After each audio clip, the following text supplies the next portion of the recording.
Grit and grace, that's how we grow. Step by step and child by child we know. There's power in the words we say. We lift the voices, light the way. Grit and grace, it's a journey we all share. For every child everywhere. Hello, everyone, and welcome to Grit and Grace, a literacy journey. I'm your host, Gretchen Gadel, and alongside me, I have my mother and co-host, Angela Hanlon. For today's episode, the magnificent Dr. Mitchell Brookins will be joining us. And in today's episode, you'll hear about his literacy journey, adolescent literacy, and literacy leadership. I'm so excited for today's episode because often when we think of literacy, we think of early literacy, and our adolescents get lost in the mix. And so today I'm hoping we're going to take that first step to change that. So at this point, I'm going to turn it over to my mother. And mother, if you will, tell us a little more about Dr. Brookins and his background. Okay, I am going to share some bio information about Dr. Brookins, but I just want to express for every single person listening, I am absolutely thrilled to have Dr. Brookins as a guest. And when Gretchen presented me with the idea for this podcast, I literally said, when we were making up our wish list of guests, I said, he's my one. He's my one. That's the one person I want to talk to. So a little bit more. You are probably familiar with him, but let's dive a little bit deeper into all the work that he has done at a national level. Dr. Mitchell Brookins is a nationally recognized educational consultant and speaker with over 20 years of experience in K-12 education. He began his teaching career in Chicago Public Schools and served as a school leader in New Orleans, where he currently lives, where he led transformational gains, including increasing Dibble's attainment from 43% to 72%, boosting LEAP results by 16 points, and improving school letter grades from a D to a C in 1 year. Outstanding. He has presented at leading national conventions such as Amplify Symposium, the Patent Literacy Symposium, Keys to Literacy's National Writing Conference, the Black Men in Education Convening, and the Reading League Summit.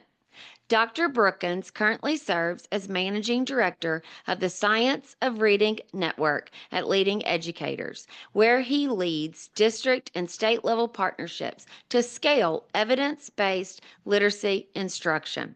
His work spans urban and rural context, including Jackson Public Schools, Baltimore City Schools, and emerging rural initiatives. In addition to all of this, he leads a citywide literacy leadership fellowship in partnership with New Schools for New Orleans through Brookins Consulting, LLC. He serves on the board of directors for the Reading League and holds a BA in elementary administration, an MA in teacher leadership, and a PhD in educational administration. And we are beyond thrilled to welcome Dr. Mitchell Brookins to the podcast today. So welcome. Thank you so much for having me. I'm thrilled to have this conversation. Good. So we're just going to jump right in for time's sake because we want to get in as much as we possibly can with you today. Go ahead, Gretchen. I want to say real quick, after hearing your bio, in my classroom, whenever someone does something amazing, they amazing. That's all due to the work of children and teachers. Mm-hmm. Absolutely. Yeah, okay, absolutely. So we're gonna take you back to the very beginning. And can you tell us about your own experiences as a reader growing up, especially when it came to, tackling those complex texts? Yeah, I have a really interesting story. If you allow me to share this, it's a little bit long, but sure, go ahead. When thinking about this question, it really took me back to 6th grade. I had just, I was in elementary school, and you know how everyone's excited about going to middle school and getting your own locker and all that. And I'll never forget that at the end of the first quarter of 6th grade, My math teacher, my English teacher, my reading teacher, my science teacher all said the same thing. Mitchell, you belong in gifted reading. And I had never heard that before because, and I've never really told this, but I started my journey in second grade where I had an F in reading. I had to go to summer school and all of this. And I've always had this, am I really a good reader? Mhm. So in sixth grade, when they said I belong in gifted reading, that was like the first time I just felt like, wow, like someone saw that I had something in me. And so I go into the gifted reading classroom, and I'll be honest with you all, I was met with shock because the first text I ever had to read as a sixth grader was actually Romeo and Juliet.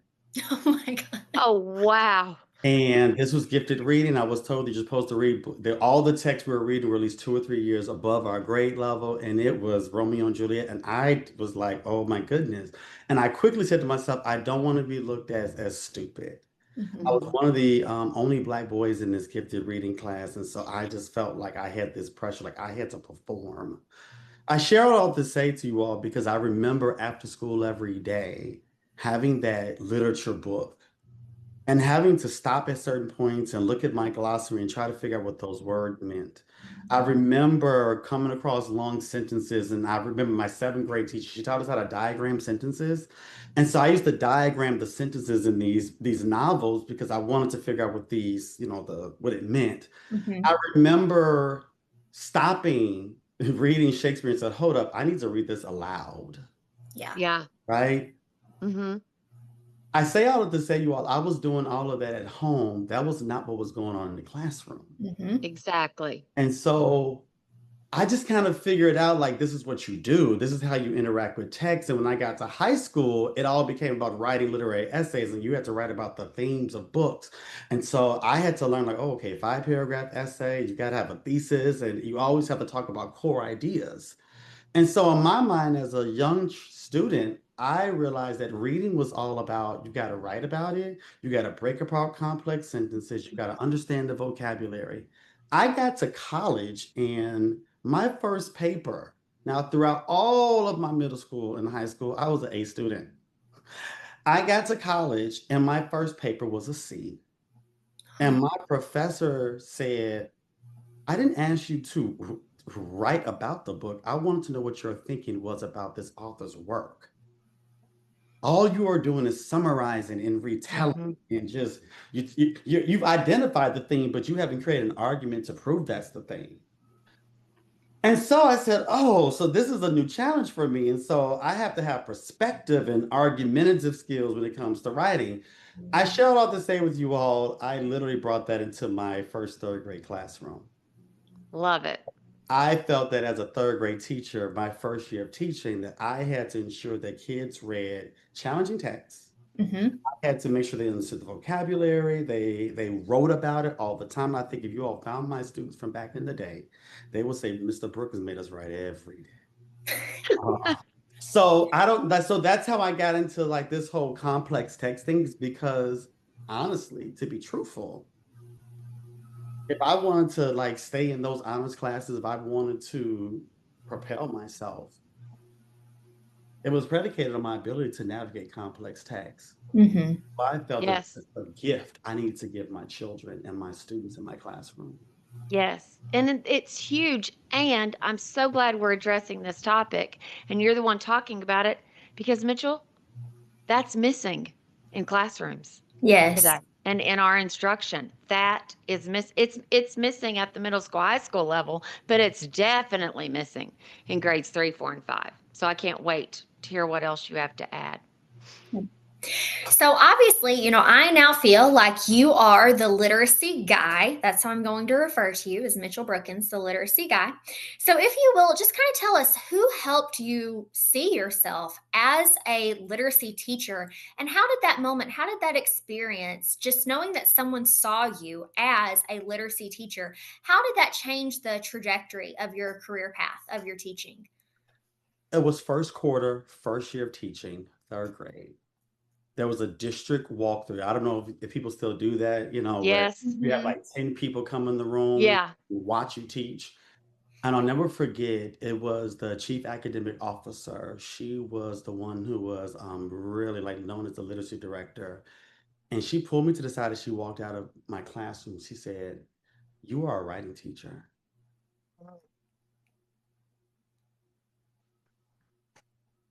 And I said, "What do you mean?" She said, "Look at your room.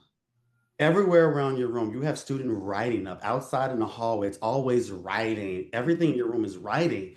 And when she said that to me, I said, "I guess I am a writing teacher." And I took that as like that was the affirmation. And so I literally like ran with that and said, okay, well, I know that writing is the highest level of literacy. It's the most challenging thing. I'm going to do that. Because I don't know.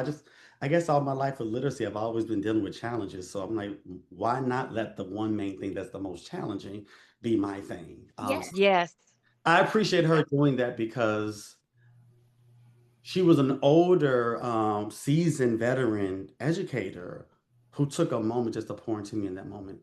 And now it's a part of my journey. Yes, and I feel like that's an excellent point that's so important. When we see teachers doing something well, when we see that teachers have a strength, we need to tell them. We need to Yes, talk to them about that. We need to have them go into other classrooms or have people come into theirs and watch them model, yes, see what is happening. I feel like so often nowadays on like evaluation tools, people are like, "Well, you'll never have a perfect score." Why not? Because if yeah. you're doing it and you're doing it well, let's talk about it. Let's not beat people down. Let's embrace their strengths. Okay, so adolescent literacy. So many people get overwhelmed. So many people give up on it. You found yourself in adolescent literacy. You liked it. What has made you stay for all these years? What's kept you going? Honestly, because I love it. It's my I always felt like that's what I was called to do. My principal, after 3 years of teaching third grade, saw what I was doing in third grade, and he moved me to sixth grade. He said, Mhm. "Whatever you're doing Hmm. here, move to sixth grade." And I'll never forget, state test scores came back after the first year of me teaching sixth grade, and 98% of my kids had passed the state test in Just reading, stop. in reading and Wait. writing. Nope. Just pause. We've got to celebrate that. We've got to celebrate. Oh It my was gosh. that made I felt success. I realized like with middle school students, you got to let them talk. You got to show them what to do. Like Yes. I just that became my niche, and I just became like voracious about, oh, if that's what you all did with me last year, let's up it up all the time. So I think it's just the motivation of knowing that I was making a difference and made an impact, and I saw that children responded. So yeah, I love the middle schoolers. Middle school, it's my favorite thing I've ever taught. There's just something magical about it. They're not necessarily a baby anymore, but they're still kind of scared to be fully independent. And so I felt like when they came into my classroom, they were just actually for the first time they were really looking for that relationship with their teacher of, okay, I'm here. What are you going to do with me? I've got a lot of crazy things going on in my life that I don't understand. I just need you to help me out. And so I loved that. I love that you But said that. they, I love that you said that because it's so true. When I taught third grade, the relationship was there, but the relationship was more of like the nurturer, Yes. yes. right? And then when I moved to middle school, it's like no, they wanted to have a relationship with me. They wanted to know Yes. how I was thinking. They wanted to, Mhm. and so that was really different. Although I'll say this, third grade is still my heart. Uh, Yes. I Yeah. do Mine love. too. Third, fourth, and fifth. Those were my favorite grades. But grades 3 through 8, especially 4, 5, 6, 7, 8, I feel are so ready for the discourse discussion. Yes. Mhm. You can, and it just comes to life when you start tearing apart each word, each sentence of that literacy. Why did the author use this word? I mean, it can go to such a great, great place. You Sorry, find go you ahead, find Gretchen. I found myself the best parts of being a literacy teacher in middle school is when you got lost in the conversation. Yes. Yes, Yes. Oh my Just gosh. Yes. forgot that we were supposed to be here for a lesson and we got an activity, all those things, and we just got lost and we're great. And guess what? Those are like the best moments. Those are the best Mhm. lessons. That's where learning is. absolutely. Yeah. Absolutely. Yes. Oh my gosh. So when I taught middle school English, we did the novel Number the Stars by Lois Lowry. And I love that text. And when we got to the chapter where the main character, like she's walking, she's trying to get the basket to the boat, and it starts weaving in Little Red Riding Hood, like, oh my gosh, my kids almost lost it. They were so excited. We read the chapter literally, I think, 3 times because we were all just so amazed by the author's craft and just getting into it. It was incredible. And then we talked about why was it this fairy tale that she chose? How would it have been different if she, tried to weave in the three little pigs or something else? And it was just phenomenal. Favorite day in a classroom that I've ever had. But okay, so we've talked about how much we both, loved teaching middle school. What do that's a unique perspective. A lot of people are always like, oh, yeah, no, you could not pay me to work with that age level. What do you think is most misunderstood about teaching reading in middle and high school? Hmm.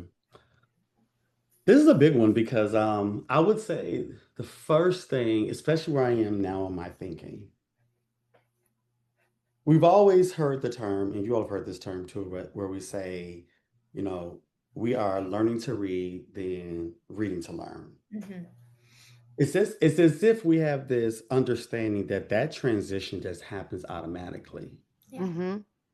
And I think that's what's misunderstood as we think about, every phase of word reading development from consolidated alphabetic phase to automatic alphabetic phase, where you see the reader involves in more, self-teaching. You see more unitizing of words and graphemes. You see more flexibility there. It's advanced decoding.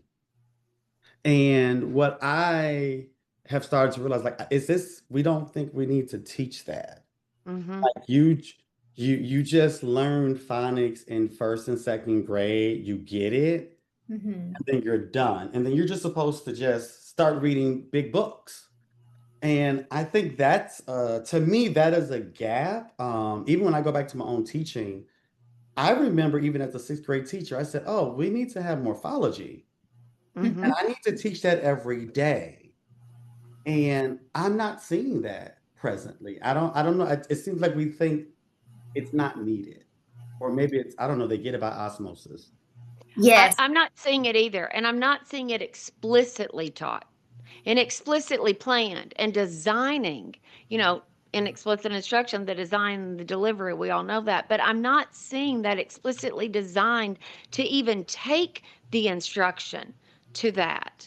And I think when so many teachers look at Scarborough's Rope, which is a favorite document of both Gretchen and mine, but when they see that, they see that the bottom part of that and they see phonemes down there and they think K2 and Hmm. only K2.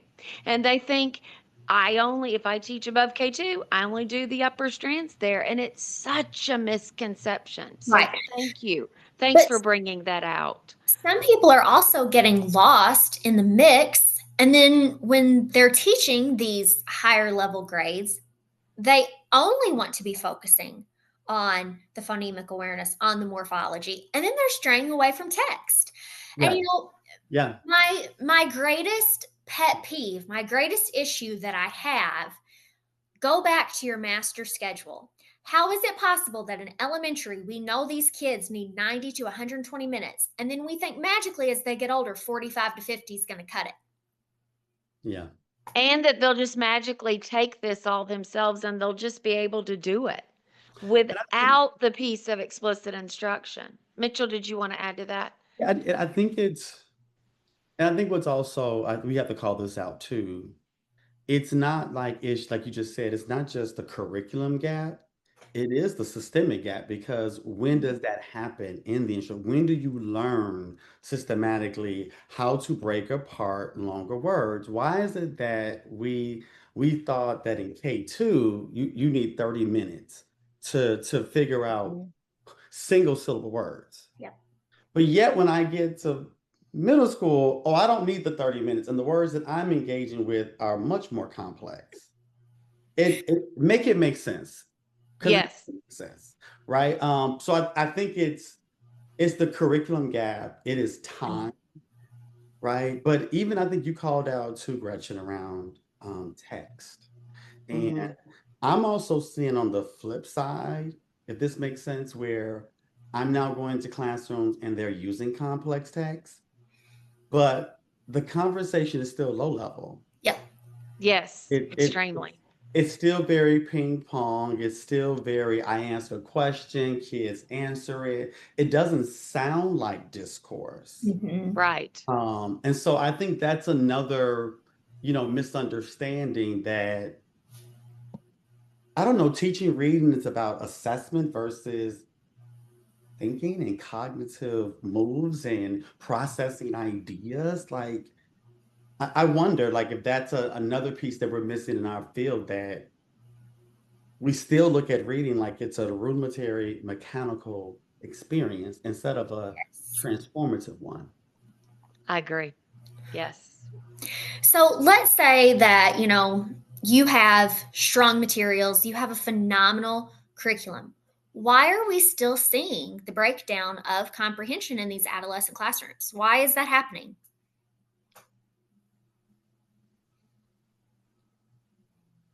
But I would add on to what I was just talking about. When you look at the curriculums themselves, it seems that the focus is just on the task and the activities. Mm-hmm. Mhm. You look at the lesson, it's scripted out. I'm going from this to this to this.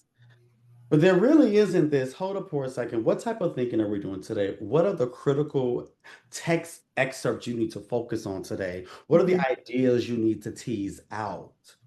Like, the teacher isn't really engaging with a curriculum that prepares them to facilitate discourse. It prepares them to get through activities. Right. Right. And I think that's a stall there, but I also say this one. Teachers are necessarily trained on how to deconstruct text. No, Mhm. they are not. And And they so don't often spend the time it takes to do it either on that front end on the planning, which is so critically important for the teacher to know and understand that text. I think what helped me, I didn't say this part, but a part of my background is I actually have a degree in biblical studies, religious studies, where it's more up on a textual criticism side, Yep. where Mhm. I actually study Hebrew scriptures and the writer's craft and knowing authorship and things like that. Went on to seminary as well and got masters in this. And so the way I look at texts, I look at them from a disciplinary specific lens, from a Mm-hmm. historical criticism lens, from a biographical lens. And so because I have that, that's how I engage with novels and texts. I break them apart. I understand that it's not about me just teaching you the theme. It's about me teaching you the writer's craft that shaped and communicates that theme. Yes. Yes. Right. And so I think when teachers are not necessarily had that type of disciplinary literacy training with text, it doesn't matter what curriculum you give them. They're not engaging with text at a deep level. So I Right. Yes. think that's why you'll see that HQIMs could be in place, but the conversation is still stalled, and because teachers are not trained. And I think the last thing, Gretchen, which is sometimes hard to express, are the HQIMs really HQIMs or are they IMs? Mm. What do I mean by that? When you look at the curriculums, are they providing explicit instruction in comprehension? Yes. Do you really see directions on how to support students with consolidating information, prioritizing information? These are thinking jobs you do as a reader. And so Right. when the curriculum is not even explicit in evidence-based practices, Mhm. how does a teacher scaffold children in the moment? I mean, you can look at some of these curriculums, and I'm like, even with the multilingual learner strategies they put on the side, Yeah. like 50,000 strategies. So which one is it? Yes. Right. So I don't think even in the curriculums, I'm not certain that we're even providing teachers they're not educative. So a teacher knows how to scaffold these hard things. It's just here's the activities, here's the text opinion questions, here's your text. Mhm. Okay. And so Can it's I? Oh. Can I add one thing here? Yes. Angel, you and I have had a conversation one time, and I just want you, if you're willing to address this quickly. Teachers, they know they need to do a turn and talk. This is just one instructional engagement technique. Okay. They know they need to do a turn and talk. So they've got a turn and talk plan. But you and I've talked about, are they having them talk about the right question from that piece of text? And that question that might be in the margin of their teacher's manual, is that even the right question they should be asking right there? Yeah. Can you expand on that just for a little bit more, if you're I willing? think it gets down to stop making your turning talks procedural, Mm-hmm. Yes. right? Stop using it as an engagement technique. That's actually the problem. A Yep. turning talk is not an engagement technique. It is a moment to process ideas, Mhm. right? After reflecting on that. And so that's the first part. But then what you also have to say to yourself in this moment of the text, what is the idea that we should actually be discussing? And what happens is the turning talk is, okay, tell what's happening right now. Yes. Okay, so you're talking about the setting. Okay, Mhm. you're not talking about, okay, so what just happened with this character? How is this character handling this situation in this moment? Mm-hmm.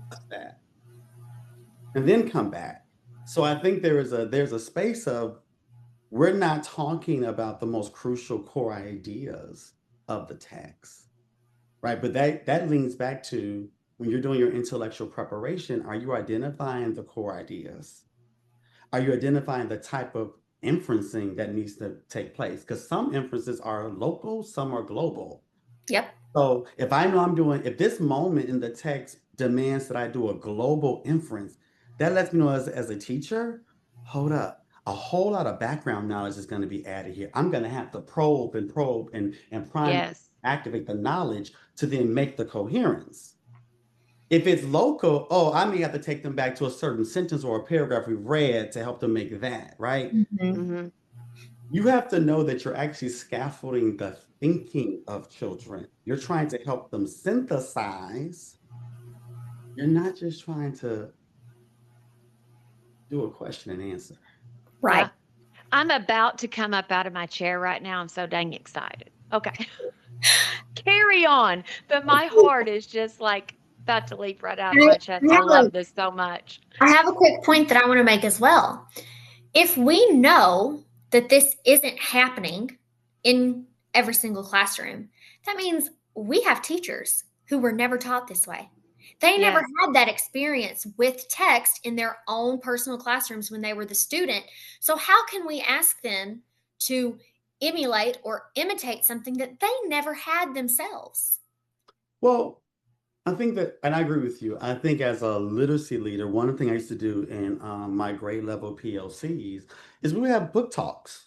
Yep. Oh, let's bring if we're reading Toni Morrison, if we're reading Great Gatsby, if we're reading, I don't know, Bud Not Buddy, let's Mhm. talk about Yeah. the chapter. Yes. Mhm. What did you see? How did you experience that? What you think about that sentence? What would you do in this moment? Letting I used to like doing that because you could see teachers nerd out and love text. Yeah. Yes. And I don't I But think we we should need more also leaders. We need more leaders modeling like that. Mhm. but I also think we need to go back to allowing teachers to do that. I think, it's really hard because what I'm talking about and describing, you can't have a curriculum that's basically so bloated that all 90 minutes are accounted for. Mhm. So when I look at curriculum materials, I look to see, well, how many questions are being asked? How many tasks are being asked? Why? Because if it's too bloated, that curriculum was not trying to create space to have conversation anyway. True. Right. Right. Yep. And so I think we Right. also need to give teachers the grace to say, you know what? Honestly, it is okay that you are not at this chapter on this day or this day. What is the crucial conversation you need to have in this lesson? And sit there. Mhm. Yes. I don't think we're doing that. So I think it's twofold. It's in the POC time, how are you allowing teachers to nerd out on those texts and love texts again and realize like we can enjoy them? But number two, how do you also create a culture in your school that it's okay to slow down, Yes. have conversation? Yeah. Yep.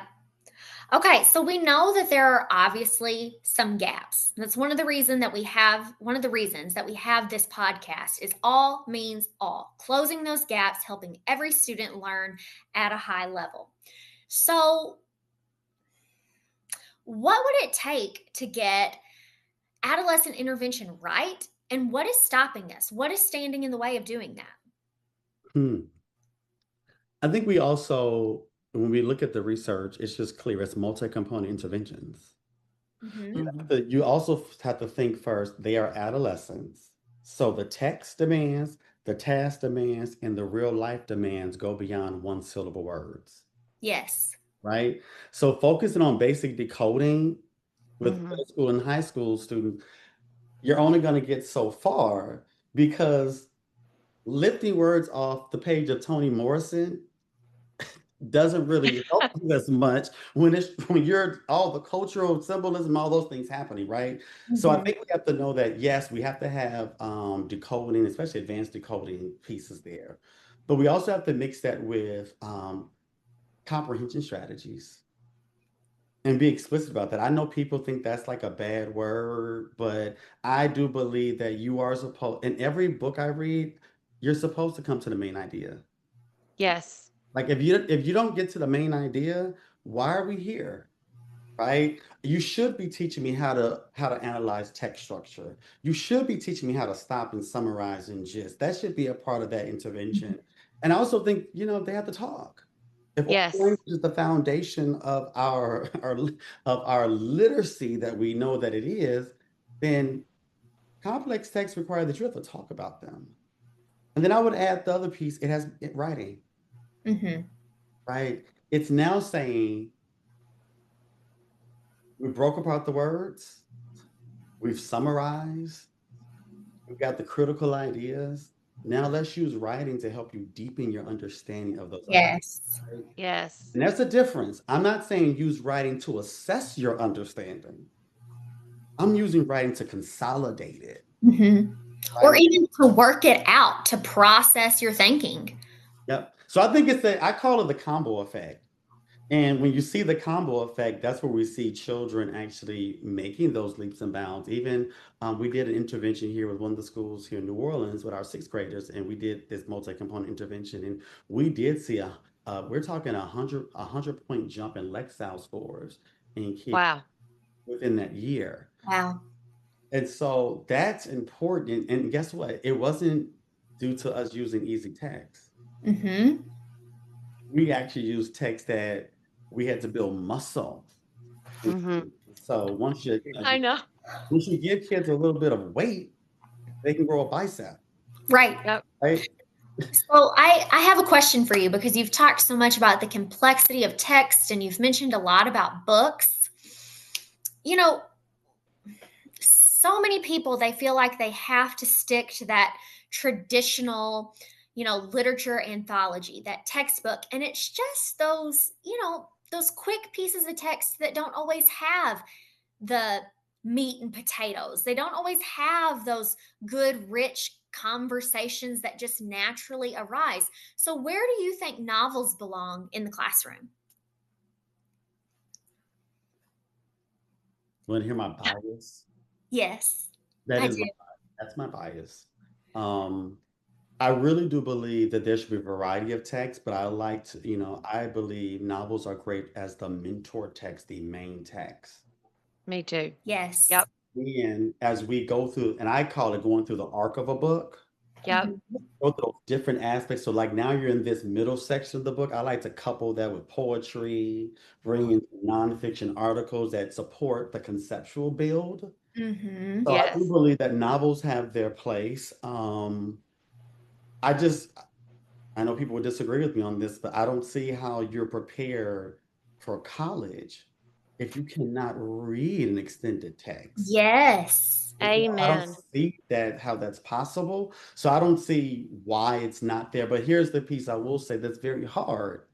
It is very difficult to get through the lightning thief that is 430 something pages. Yeah. Yes. I love that you reference that text. It's one of my favorites. But Yeah. And your class reads at a second grade level. yeah. It's very difficult. So it's like, okay, I have children in front of me that don't have they do not have the skill set to handle lightning thief independently to read the 30 minutes or 30 pages you need kids to read a night. Yep. And so now my classroom, I now spend almost the 45 minutes reading it. So I'm not getting very far. I'm just calling that out that I understand the complexities. So Yes. I do believe that novels have their place. They should have their place. But I also am real enough to know that in certain schools, every month can't be a 400-page novel. Yep. Right. Yeah. So you have to choose strategically what are those extended texts and experiences you want kids to have. I love that. In our remaining time, I really want to kind of shift the focus now to literacy leadership because you've done so much incredible work in that area and you've got the data to back it up. Um, and I feel that this too is such an important topic right now, literacy leadership and especially instructional leadership. When you look at the current state of literacy leadership right now, what's encouraging and what do you think is still getting in the way? What is encouraging that I do hear more leaders who are stepping to say that we need to right this wrong. Good. I'm Yeah. not getting I'm not getting administrators who are sitting here saying kids don't need to be taught how to read. Um, they're there. We're seeing policies. We're seeing, and in some cases, we're also seeing just lip service to have to Yep. be honest, Yeah. right? But I am seeing more of that. Um, and the principals that I'm working with, they're actually feeling kind of empowered. Good. They're like, oh, so just use this assessment? And oh, just teach the teachers this, like the level of precision, if you could just give them like this is the one or two things to do, okay, I can do that. So that's encouraging. I think what's still getting in the way, um, is the incoherent systems. Yes. Yep. Can you say that one more time? It it's it's it's incoherent systems. It are systems that are disjointed. The PD and the assessment and the curriculum and the coaching and the district, they don't talk to each other. Yep. Right. We're not together. We're not aligned. You you're saying I'm doing structured literacy over here, but guided reading is still over there, right? So true. It's misalignment. I'm also seeing assessment being an issue. Um, a lot of leaders are, I think, with good intention, they're taking universal screeners as the law, Yep. using universal screeners to say, well, this is our initiative. This is how you're going to group students. This is what your skills are. And I'm saying to myself, a screener only tells you what's at risk, or what area is at risk. Your diagnostics are what's going to tell you how are you grouping students, what's the targeted skills within those groups. And I'm not seeing that conversation. Um, I would say the incoherent systems, the assessment, the over reliance on curriculum. Yes. So I bought the curriculum. This should fix the problem. Yep. Yes. Do anything else, Yes. right? Like so there. Oh yeah, and I give you the drive-by PD. That, oh my goodness. The drive-by PD, the real quick sit and get that, well, we've got 5 PD days on our calendar. So here's what we're going to plan. Is that what the data is really showing us that our teachers need in our walkthroughs? Is this really what they need? And then this mentality too, Mitchell, of just, okay, well, you've had the PD now, go forth and implement. But I think a lot of that comes because that's how it was in education, right? Yes. If you've been in this more than 20 years, You were supposed to always be the owner of what you do in your classroom and what you do. The Yes. principal was Yep. not involved. This idea of instructional leadership and instructional monitoring has not permeated how we work in education. Um, That's so true. so, I mean, you said like walkthroughs. Well, they're not doing walkthroughs, they're doing evaluation. Yep. Exactly. And I say all the time, it cannot be evaluative. That's not our purpose. It's for coaching and support. And what do we need to say out of our mouth to those teachers to support them and get them to the next step, to take them to the next step where they'll truly have an impact on student learning in their classrooms? Yes, so My critically approach important. to the reason why I call them learning walks. I What's love that. awesome about that? Because I tell everyone when I go into the classroom, I am trying to learn what the student challenges are. Mm. I am here for children. So if I see continuous blending not being done, I'm taking note of that. If I Yes. see video sounds not coming up, I'm taking note of that. If I'm seeing students who, oh, it's a vocabulary issue. Oh, you don't have background knowledge. I'm taking note of that so I can go back to the teacher and say, hey, I'm noticing that the trend in the classroom is that most children, I think they still need, the routine, like breaking apart longer words. And I think they need some extra practice with summarization, right? Like And that's that's I think specific. that's the Yeah. purpose of a learning walk, to tell you what the baby's doing, Yeah. not I to evaluate love that. the teacher. Like I'm like I see you teacher, but I also when I'm looking at the teacher, I'm looking more at this. How aligned are you to that evidence-based practice? Yep. Yes. What step in this routine are you not sure about? You don't Mm-hmm. have automaticity there. Why? Because when you come to the coaching debrief with me, you're going to role play that step, right? I'm trying to help you. This is about help. I'm helping the teacher, I'm helping the child. That's the point. And we had a prior conversation about how important that role play is. That so they don't just do it for the very first time in their classroom in front of the kids in the moment of instruction. For people that are listening that are confused by that, would you share just one more example of what that would look like? Or Yes. how a leader could do that, and what's an example of what it would look and sound like? I think it's important. So again, we all know like the GIST strategy, right? Where Yes. so in a coaching debrief, what I love to do is I'll tell the teacher, hey, bring the book that you're working on. Let's choose a paragraph from the book that's really challenging for the kids. And let's practice how you would model for kids how to create a gist of that most challenging part. Mm-hmm. And Yes. so they do that. And so they're up there, they're acting like the teacher. And who am I? I'm the student. Mhm. I'm giving you some curveballs. Why am I giving you those curveballs? Because the kids are going to give you curveballs. I want this role play to be as authentic as possible. So Yes. the role play is teacher is modeling whatever the evidence-based practice is, if it's phoneme, grapheme, mapping, summarization, vocabulary routine, prayer model. I'm the student. And then guess what I do? When I see the teacher make an error, I stop them at the point of the error. Corrective feedback right in the moment. Yes. And I'll think, and they know me. I'll say, okay, now do it again. Yeah. Do it again. No, I don't want. No, you didn't understand it. Do it in front of me again. When you do it in front of me again, I'm like, see, that's why you needed to do it again. Yes. Because I want you to be automatic. I want you to feel in your power. I want you to feel confident when you're Yes. in front of kids. Yes. I remember doing this with my favorite second grade teacher I've ever worked with. She's a close friend of mine, Samantha. And in the beginning, she said, she's a close friend of Gretchen's too, I feel so silly doing this. I said, you will end up feeling empowered.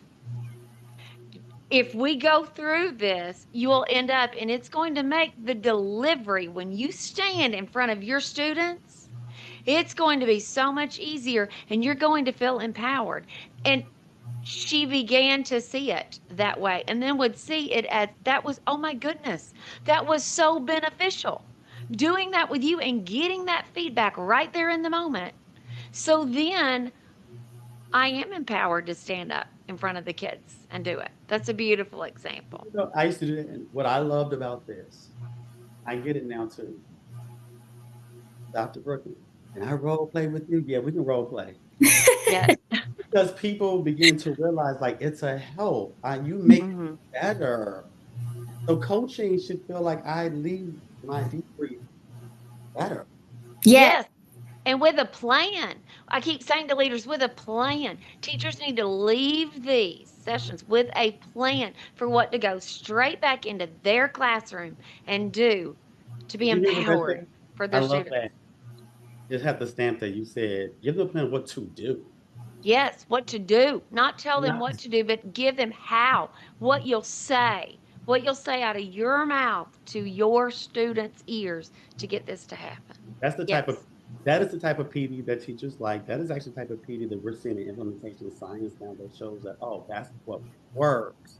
Yep. that's what works. The Yep. knowledge PD doesn't really get into the classroom. Nope.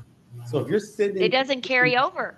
if you're sitting in PD just learning all the theoretical concepts, implementation science is showing that it doesn't even impact children. Well, The no. practice, it's the practice. I keep saying to Gretchen, I'm going to make a sign that says amen and just flash it in this podcast. And I have needed it so many times on this one. All right.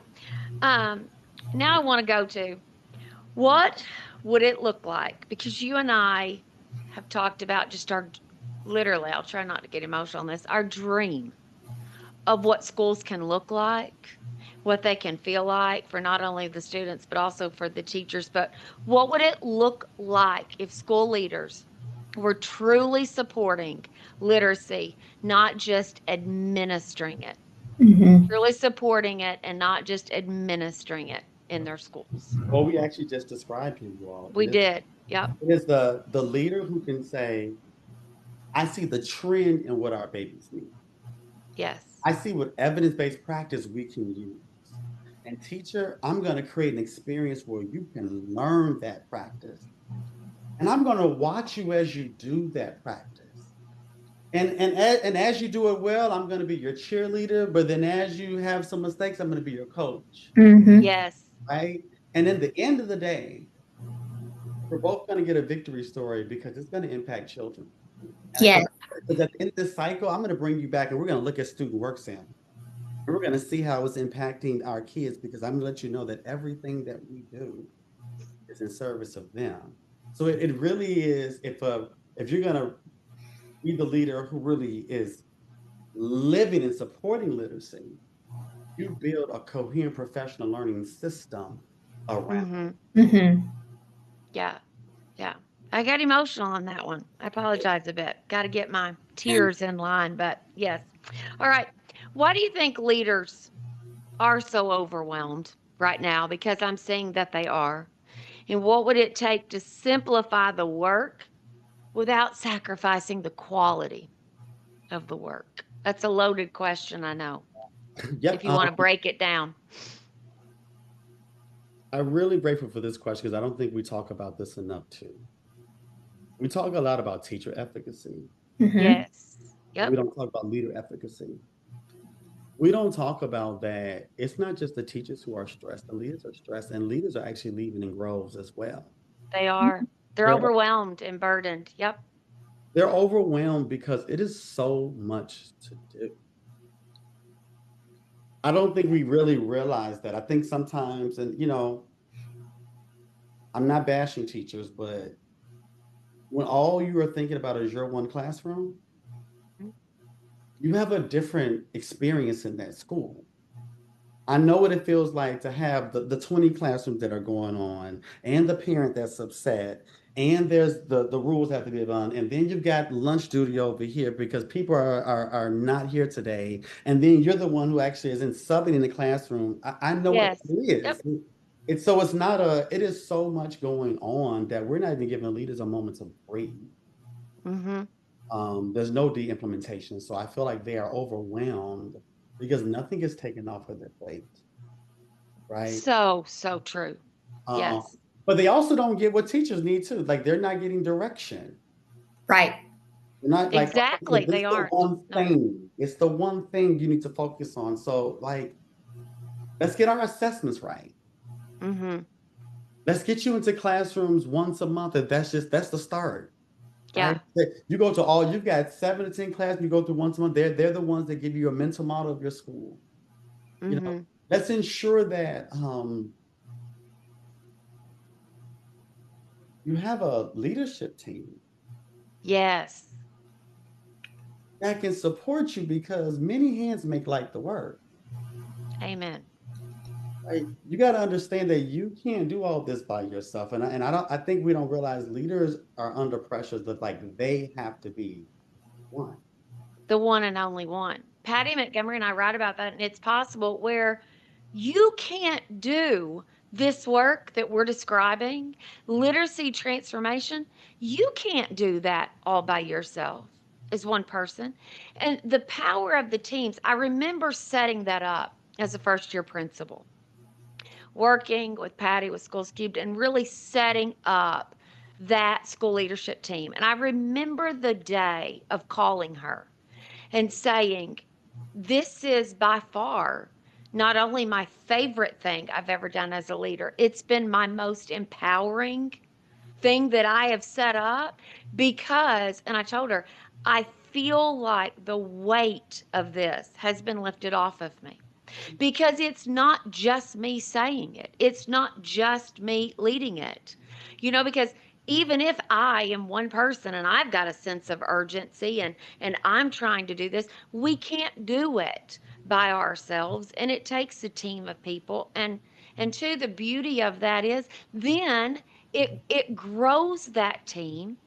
It increases their leadership. I mean, it just it's so great. I think so. Building that team, I also feel as if this, you got to go through the implementation. What are you going to start, stop, and continue? Yes. Mm. What is causing harm to your school? Get it out, right? I think that's number two. And then number three, I actually think it's okay to prioritize. Like, Mhm. I think, you know, going back to HQIMs, right? Some of these HQIMs have like over 20 or 30 routines in the curriculum. Problematic. As a leader, how can you then say, okay, y'all, it's I can name them, but it's a lot of them, you all know who they are. You've got to be able to prioritize and say, okay, this year, let's work on these three or four. Yes. The highest leveraging ones that are going to make our classroom at least proficient, Mm-hmm. right? I think there needs to be some prioritization and being very precise with instruction. I'll be honest with you all, I'm really tired of everybody needs to do structural literacy, structural literacy, structural literacy. No, let's be specific. Is it phone and graphic mapping? Do you want Yes. multiplication? Do you want vocabulary routines? Like, let's be specific about the evidence-based practices you want to hone in your school. Yep. And I've been saying to leaders, one thing at a time. Pat and I write about that too repeatedly in the book. One thing at a time. You can't be working on 8 things at once. Pick it, prioritize it, and then stay on that till you're seeing improvements with that. Stay there. And I think too, give leaders, give just exactly like we said to teachers, give them permission to stay there in that text and to, expand on that. Same thing with leaders. Stay there. You don't have to rush to the next thing until you get this piece right and it's making a difference for the students in the school. Because what you currently do is not working, right? Oh, Yep. I mean, oh my gosh, yes. Yes, because we're going to say that again. Because what you're currently doing isn't working. Yeah. But in education, we have this panic pedagogy, right? Everything we do is in a panic. We Yep. act like, And frantic. right? We it's we are throwing spaghetti on the walls. trying to see what sticks. Even if we do have growth, we won't even know what made it happen because Exactly. many things have happened this year. So I think what we're really just calling out is that if you structure your approach, if you prioritize, if you build your systems, it's possible.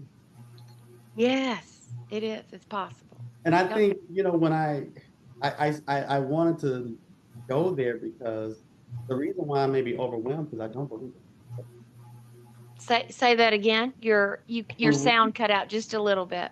the reason why I'm overwhelmed is maybe I don't think it's possible. Mm-hmm. Yes. Yep. And I You and think I've had that in another conversation at the literacy symposium. There are people who don't believe it's possible, and we've got to change that mindset because it is. Yes. because they haven't seen it. Yes. Yep. So that's why they need all of us to be here to say it's possible. I'll tell my story. I'll tell my share this. I'll say this. This is the way to go because so many people are ready to leave this field. They are tired. Yes. They're worn. They've been beat up. I am overwhelmed. I'm sick of this. I have lost my joy. Yes. Mm-hmm. And we've got to bring that back to them. So we got to figure that out because we've made everything in education so hard and complex. Yep. Yep. So, I cannot tell you how many, like, I don't even know what we would want to call them, mic drop moments, like takeaway quotes that people need to, like emblazon on a t-shirt. But there have been so many of those in this just quick 1 hour discussion. I cannot thank you enough for giving us your time. Is there anything you want to say in closing before Gretchen closes us out? I don't think there's anything better to say than possible. It's possible. Yes. Amen. Yes, Amen. it is. It is possible. So, once again, let's not just leave this information in this podcast. Let's go out. Let's make a difference. Use what you have learned today to ask questions, to learn more. If you feel that you're ready to try and implement some new things in your classroom, go for it. It doesn't have to be identical to the way that you taught last year. Things can be new. You can try new things. That's not bad. That's good. That is good. We need to be trying new things. We need to be, reaching higher goals. We need to make some changes. So once again, it has been a phenomenal hour with you here on Grit and Grace, a literacy journey. Grit and Grace, a literacy journey is an Angela Hanlon and Associates production. We hope to see you again soon. Goodbye, everyone. Bye. Grit and grace, that's how we grow. Step by step and child by child we know. There's power in the words we say. We lift the voices like the way. Grit and grace, it's a journey we all share. For every child,